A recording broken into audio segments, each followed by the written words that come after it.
Le but des embouteillages et des tracasseries routières n'existe pas pour que vous ne puissiez pas arriver à votre destination, mais sûrement pour que vous arriviez soit en retard ou encore que vous n'arriviez pas, que vous fassiez un demi-tour. Pareil, la manière dont le diable travaille. Le diable ne peut pas vous empêcher à arriver à votre destinée. Et qu'est-ce qu'il fait parfois? Il cherche des voies et moyens pour voler votre temps, pour absorber l'énergie de votre temps, afin que soit vous n'arriviez pas et que vous fassiez un demi-tour ou encore que vous mouriez en mi-chemin. Ça me rappelle de jeux vidéo que nous étions en train de jouer quand nous étions très jeunes. Il y a toujours des missions où vous êtes censé arriver, mais vous devrez matcher avec le temps. Il y a également des secondes et des minutes qui passent, mais il faut que vous arriviez avant que ces minutes ne finissent. Le temps peut être volé. La Bible parle du diable comme voleur, mais on pense seulement qu'il peut voler la paix, la joie ou les biens matériels. Mais cependant, le diable vole avant tout ce qu'on appelle le temps. Il nous retarde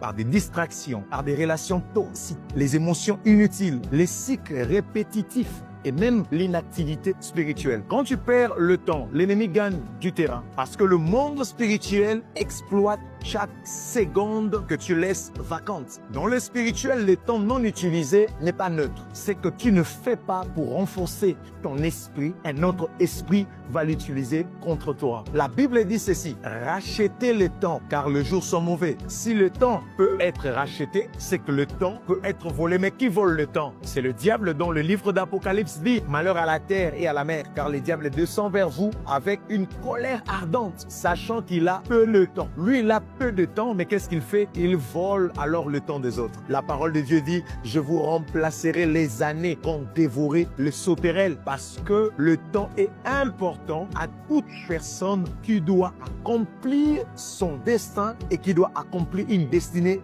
importante. C'est comme ça, pendant Exodus, tu seras en train de récupérer le temps volé. Tu seras en train de reprendre le temps, les secondes et les minutes que le diable a eu à voler. Fais avec moi ces quelques déclarations. Tu diras: je déclare et je décrète que je récupère tout temps que j'ai perdu dans l'ignorance, dans la distraction, même dans la faiblesse. Déclare encore: je réclame la restitution des saisons qui m'ont été volées. Déclare encore: je sors de tout cycle qui avait pour but de gaspiller mes années. Maintenant, je proclame sur toi que tu te réalignes à la volonté de Dieu pour ta vie. Je déclare que tu marches dans la saison que le ciel a ouverte pour toi. Je déclare que tout décalage spirituel dans tes décisions, dans tes priorités et dans tes mouvements sont annulés au nom précieux de Jésus. Il n'y aura plus jamais de manipulation démoniaque destinée à retarder ta destinée. Tu es béni, tes heures